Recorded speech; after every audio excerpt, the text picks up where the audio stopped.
अस्सलाम वालेकुम dear students. Class 7 English में आज हम पढ़ेंगे यूनिट नंबर 3 से। तो हमने चैप्टर नंबर 2 तक स्कूल में कंप्लीट कर लिया था, तो चैप्टर 3 ऑन पेज नंबर 29 से हम पढ़ेंगे। तो आप लोग देख लीजिए। तो चैप्टर नंबर 3 है हमारा wild life in a city pond. तो वाइल्ड लाइफ किसे कहेंगे हम? वाइल्ड लाइफ उस सारे जंगली जो जानवर होते हैं, बर्ड्स होते हैं, इंसेक्ट्स होते हैं, उन सब को हम कहेंगे वाइल्ड लाइफ। तो वाइल्ड लाइफ इन अ सिटी, सिटी मीन शहर एंड पॉन्ड मीन तालाब। तो सिटी पॉन्ड में जो वाइल्ड लाइफ रहते हैं उनके रहने का तरीका और उनके लाइफ के बारे में हम इस चैप्टर में पढ़ेंगे। ओके, तो इस चैप्टर में हमें 2 न्यू वर्ड्स हमें सीखने को मिलेगा, that is symphony and cacophony. तो सिम्फनी हम उस साउंड को कहेंगे जो सुनने में स्वीट हो, जो हमें बार बार सुनने का मन करे, उनको कहेंगे हम symphony, a pleasant sound.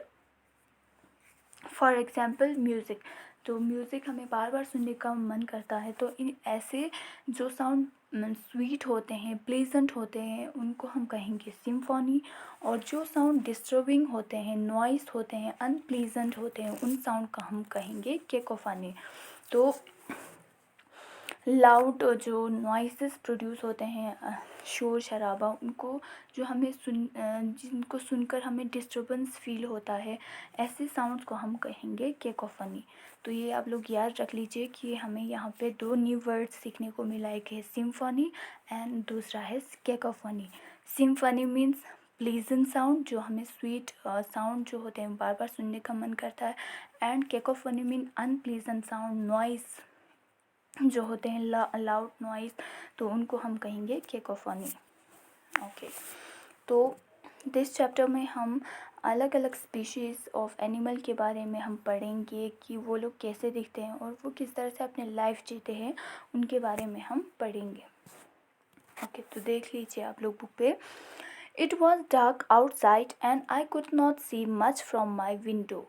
I had just moved into a new house in Pune that evening.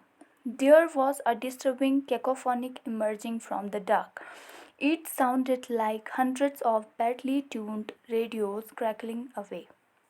So, यहाँ पे आई किसे कहा है? आई मीन्स यहाँ पे स्पीकर, जो जिसने ये स्टोरी लिखा है, राइटर स्पीकर, तो उनको वो अपनी स्टोरी इस तरह से बयान करता है कि इट वॉज डार्क आउटसाइड, बाहर जो है बहुत ही ज़्यादा अंधेरा था, and I could see much from my window, और मुझे अपनी विंडो से कुछ भी दिखाई नहीं दे रहा था। I had just move into a new house in Pune that evening. उस शाम को वो जो है जस्ट उन्होंने वो शिफ्ट हुए थे अपने नए घर में, जो पुणे में था नया घर, वहाँ पे वो शिफ्ट हुआ था। तो रात को जो है बाहर अंधेरा था और कुछ भी दिखाई नहीं दे रहा था। There were a disturbing cacophonic emerging from the dark. तो वहाँ पे एक डिस्टर्बिंग सा कैकोफोनिक जो है अनप्लीजेंट साउंड जो है बाहर से जो है अंधेरे में इमर्जिंग, मतलब निकलना, आवाज़ आना। तो अंधेरे में वहाँ से कुछ अजीब सा डिस्टर्बिंग एक नॉइस जो है वहाँ से आ रहा था। It sounded like 100 of badly tuned radios crackling away. तो ऐसा लग रहा था जब रेडियोज़ के फ्रिक्वेंसी जब मिलते हैं, जब ख़राब हो जाते हैं, तो वहाँ से कितनी बैड आवाज़ निकलते हैं। तो ऐसा लग रहा था कि वहाँ से बहुत ही ज़्यादा शोर शराबा, एक डिस्टर्बिंग जो है कैकोफोनिक साउंड वहाँ से आ रहा था। It was only in the morning that I began to solve the mystery. There, below my balcony, was a small pond.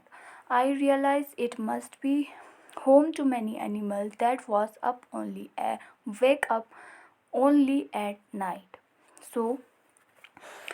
तो उसने सोचा कि it was only in the morning that I began to solve the mystery. Mystery यहाँ पे कहेंगे हम राज को। राज यहाँ पे क्या था कि वहाँ पे अंधेरे में कुछ अजीब से आवाज़ें आ रहे थे, disturbing sound.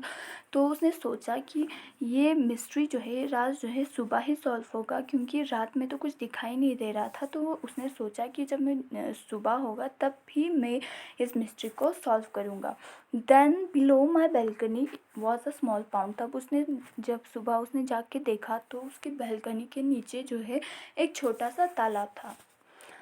I realized it must be home to many animals that woke up only at night. तब मुझे रियलाइज़ हुआ, एहसास हुआ कि ये उन एनिमल्स यहाँ पे जो छोटा सा तालाब था वहाँ पे बहुत सारे एनिमल्स रहते होंगे जिन्होंने रात को जाग के अजीब सा वो डिस्टर्बिंग साउंड निकालते होंगे। तब उसे रियलाइज़ हुआ कि वो साउंड जो है, जो वहाँ पे शोर शराबा जो साउंड आ रहा था रात को, तो वो इस पाउंड से आ रहा था जिनमें बहुत सारे एनिमल्स रहते हैं।